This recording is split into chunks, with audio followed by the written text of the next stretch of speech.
Assalamualaikum dear students. I am a teacher of Junior Campus High School. Hope so all of you will be fine. Today we will discuss lecture number 4 of unit number 1. हमारा जो topic still discussion में है, under the consideration है, that is branches of chemistry. Branches रह गई हैं, वो आपके पास है nuclear chemistry and the last one is analytical chemistry. आज हम इस टॉपिक को स्टडी करेंगे और अपना जो ब्रांचेस ऑफ केमिस्ट्री है उस टॉपिक को वाइंड अप कर देंगे. Let's start. Okay dear student, nuclear chemistry. Nuclear जो है it is related to the nucleus. आप लोग डिफरेंट एटम्स के बारे में पढ़ते हो. आप लोगों ने प्रीवियस क्लासेस में डिस्कस किया कि उनके सेंटर के अंदर एक न्यूक्लियस होता है. अब न्यूक्लियस की कोई ना कोई एनर्जी होती है, ठीक है. एटम की कोई ना कोई एनर्जी होती है जो कि उसके अंदर मौजूद न्यूक्लियस की वजह से है, और इलेक्ट्रॉन्स जो कि उसके इर्द गिर्द रिवॉल्व कर रहे होते हैं उसकी वजह से है. अब जब हम न्यूक्लियर के बारे में बात करते हैं, इसका मतलब हम किसी रेडिएशंस के बारे में डिस्कस करने लगे हैं या फिर हम एनर्जी के बारे में डिस्कस करने लगे हैं, ठीक है. अब जैसे अगर आप अपने डेली लाइफ में घरों में देखो तो आपको एक इलेक्ट्रिक पावर यानी कि इलेक्ट्रिसिटी प्रोवाइड की जाती है, वो भी तो आपके पास एक इलेक्ट्रिसिटी यानी कि एनर्जी की फॉर्म है, ठीक है. तो एनर्जी इलेक्ट्रिसिटी के बारे में स्टडी करना या इलेक्ट्रिसिटी की जनरेशन के बारे में स्टडी करना, वो भी आपके पास न्यूक्लियर केमिस्ट्री के अंदर ही इन्वॉल्व होगा. अब हम थोड़ा सा इसको डिटेल में डिस्कस कर लेते हैं. Nuclear chemistry basically related to radioactivity. Radioactivity कहा जाता है रेडिएशन का निकलना, रेडिएशंस, इमिशन ऑफ रेडिएशन यानी कि शुआओं का निकलना, ठीक है. जिस तरह सूरज से डिफरेंट रेडिएशंस आ रही होती है ना, जो आप लोगों ने प्रीवियस टॉपिक में ग्लोबल वार्मिंग के अंदर स्टडी किया था, जिसको आप यूवी अल्ट्रा वायलेट रेडिएशंस कह रहे थे. तो सेम एज एक एटम जो है उसके अंदर से डिफरेंट रेडिएशंस निकलती हैं जिनको कहा जाता है अल्फ़ा, बीटा और गैमा. ये शुआएं हैं. अब एटम जो होता है ना, वो मतलब अपने आप को स्टेबल फील नहीं करता, अपने आप को ठीक फील नहीं करता. आप उसको इस तरह स्टडी कर सकते हैं. तो वो खुद ब खुद पड़े पड़े अपने अंदर से रेडिएशंस को निकालना शुरू कर देता है, ठीक है. तो ये हर एलिमेंट रेडियो एक्टिव नहीं होता, यानी कि हर एटम जो है वो अपने अंदर से रेडिएशंस को इमिट नहीं करता. कुछ सिर्फ रेडियो एक्टिव एलिमेंट्स होते हैं पीरियोडिक टेबल में जो कि रेडिएशंस को अपने अंदर से इमिट करते हैं, ठीक है. तो रेडियो एक्टिविटी के बारे में स्टडी करना और एटम के अंदर जो मौजूद न्यूक्लियस हैं उनके क्या न्यूक्लियर प्रोसेसेस हैं, यानी उनके वो टूट रहा है, बन रहा है, या क्या प्रोसेसेस हो रहे हैं, उसको न्यूक्लियर प्रोसेसेस कहा जाता है. इसकी एग्जांपल आप इस तरह ले सकते हैं कि सूरज जो है, सूरज मुसलसल आपको एनर्जी मुहैया कर रहा होता है ना, तो उसके अंदर क्या होता है कि दो हाइड्रोजन के एटम होते हैं. वो जब आपस में मिलते हैं तो आपके पास एक नया एलिमेंट बनता है जिसको हीलियम कहा जाता है, ठीक है. और इसके साथ एनर्जी जो है वो मिल रही होती है, और वही एनर्जी हम तक डेली बेसिस पर रेडिएशंस की फॉर्म में नीचे आ रही होती है, ठीक है. Nuclear chemistry it is related to atomic energy. Atomic energy, हम पूरा टॉपिक जो हमने स्टार्ट किया था वो हमने एटम के हवाले से ही बात किया है.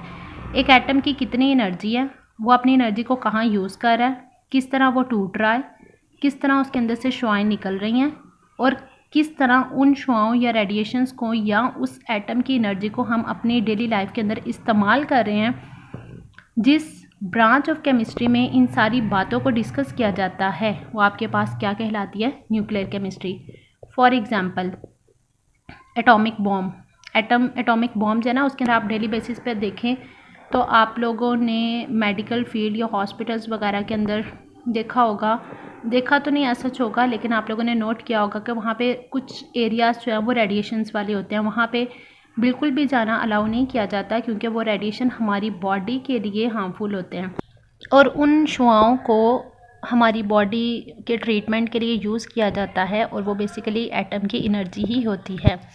तो इस वजह से हम न्यूक्लियर केमिस्ट्री को अपनी डेली लाइफ में medical field preservation of food, खुराक को महफूज करने के लिए, and generation of electric power, और इलेक्ट्रिसिटी को प्रोड्यूस करने के लिए हम एटम्स को यूज़ करते हैं। और ये सारी यानी कि मेडिकल फील्ड में वो कहाँ यूज़ हो रही है, या खुराक को किस तरह महफूज किया जा रहा है, या उसके लिए कौन कौन सी रेडिएशंस को यूज़ किया जा रहा है, या एटम को यूज़ किया जा रहा है, ये एक पूरी डिटेल स्टडी होती है जहाँ से आपने स्टार्ट लेना होता है, या साइंटिस्ट जहाँ से स्टार्ट लेते हैं। तो जिस ब्रांच ऑफ केमिस्ट्री में हम इसको स्टडी करेंगे इट इज़ न्यूक्लियर केमिस्ट्री।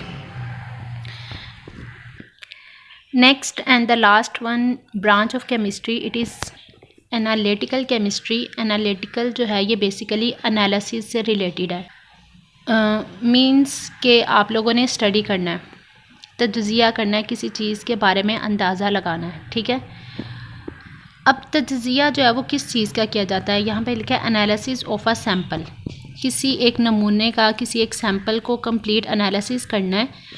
अब एनालिसिस कैसा होता है, यानी एनालिसिस किस मकसद के लिए किया जाता है, टू चेक कंपोनेंट्स, कि अगर आप किसी चीज़ का एनालिसिस कर रहे हैं तो उसके कंपोनेंट्स क्या हैं, उसके पार्ट्स क्या हैं, वो किन किन चीज़ों से मिलके बना हुआ है। फॉर एग्ज़ाम्पल, अगर आप अपना ब्लड ग्रुप टेस्ट करवाना चाहते हो, आप लोग चाहते हैं कि आपकी बॉडी में कितने वाइट ब्लड सेल्स हैं, कितने रेड ब्लड सेल्स हैं, कितने प्लेटलेट्स हैं, सारा कुछ, प्लाज्मा ईटीसी, तो आप क्या करते हैं, अपना ब्लड का सैंपल दे के आते हैं। आप ऐसा तो नहीं करते ना कि अपनी पूरी बॉडी का ब्लड ही लैब में दे के आ जाएं। आप सिर्फ सिरिंज के अंदर थोड़ा सा ब्लड का सैंपल देते हैं, उसी सैंपल की मदद से वो आपके पूरे ब्लड का एनालिसिस करके आपको उसकी रिपोर्ट जो है वो प्रोवाइड कर देते हैं।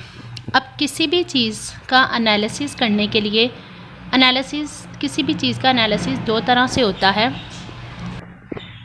Qualitative analysis and second one is quantitative analysis. Qualitative analysis में किसी भी चीज़ की क्वालिटी के बारे में बताया जाता है। इसमें हमें वो क्वांटिटी बिल्कुल नहीं बताएगा कि किस में कितनी चीज़ क्या इन्वॉल्व है, जस्ट क्वालिटी बताएगा। फॉर एग्ज़ाम्पल, अगर आप पानी पी रहे हैं, ठीक है, पानी का टेस्ट अच्छा नहीं है, आप कहोगे पानी गंदा है, या पानी का टेस्ट अच्छा नहीं है, पानी येलो कलर का है। ये सारी की सारी चीज़ें एक पानी की क्वालिटी हैं। लेकिन पानी में कितनी गंदगी मौजूद है, या कितनी उसमें कंटेमिनेशन है, या कितने उसके अंदर सैंड, रेत, मिट्टी वगैरह के पार्टिकल्स हैं, ये सारी चीज़ें कितनी कितनी क्वांटिटी में मौजूद है, वो आप स्टडी करते हैं क्वांटिटेटिव एनालिसिस में।